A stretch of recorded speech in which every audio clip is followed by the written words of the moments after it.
વિદ્યાર્થી મિત્રો, કેમ છો બધા? મજામાં ને? મારી યુટ્યુબ ચેનલમાં આપ સૌનું સ્વાગત છે.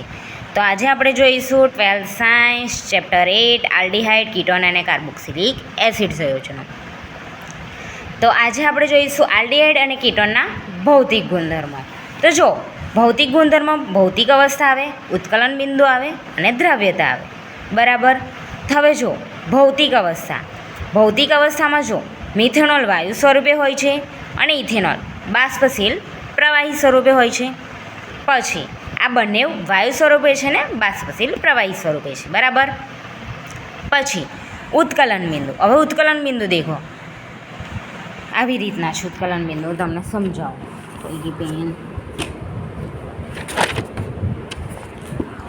ઉત્કલન બિંદુ આવી રીતના છે કે હાઇડ્રોકાર્બન એના કરતાં વધારે છે આલ્ડીહાઇડ અથવા કીટોન. બરાબર. ઓરમાં કીટોન. આ બંને કરતાં વધારે છે આલ્કોહોલ. જો હાઇડ્રોકાર્બન કરતાં વધારે ઉત્કલન બિંદુ આલ્ડીહાઇડ અને કીટોન છે અને આ બંને કરતાં વધારે ઉત્કલન બિંદુ આલ્કોહોલનું છે. બરાબર. હવે દ્રાવ્યતા. જો દ્રાવ્યતા આલ્ડીહાઇડ અથવા કીટોન, જો અહીંયા બતાવું. હવે CRR બંને વાર હોય તો કીટોન, CRH આ હોય તો આલ્ડીહાઇડ, આ હોય તો કીટોન.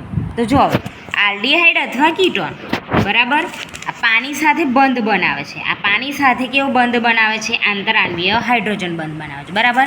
હવે દ્રાવ્યતા કેવી છે? જો આલ્ડીહાઇડ અથવા કીટોન, પાણીમાં દ્રાવ્ય કોણ છે? ઇથેનોલ, મિથેનોલ અને કીટોન. બરાબર. આ બધા પાણીમાં દ્રાવ્ય છે.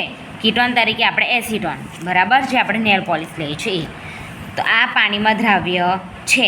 જ્યારે આલ્ડીહાઇડ અને કીટોન, આલ્ડીહાઇડ અને કીટોન છે શેમાં દ્રાવ્ય છે? પાણીમાં નથી. કોમાં છે? બેન્ઝીન અને ક્લોરોફોર્મમાં દ્રાવ્ય છે. આલ્ડીહાઇડ અને કીટોન દ્રાવ્ય શેમાં છે? બેન્ઝીન અને ક્લોરોફોર્મમાં. પાણીમાં દ્રાવ્ય કોણ છે? ઇથેનોલ, મિથેનોલ અને કીટોન. આલ્ડીહાઇડ અને કીટોન દ્રાવ્ય શેમાં છે? બેન્ઝીન અને ક્લોરોફોર્મ. ઓકે.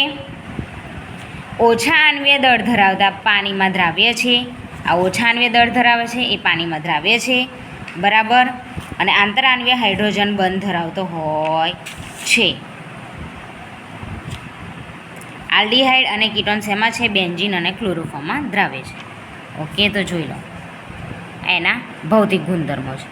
ઓકે વિદ્યાર્થી મિત્રો, જો મારો વિડીયો ગમે હોય તો લાઈક, શેર અને સબસ્ક્રાઈબ કરજો. મળીએ નેક્સ્ટ વિડીયોમાં. Bye bye.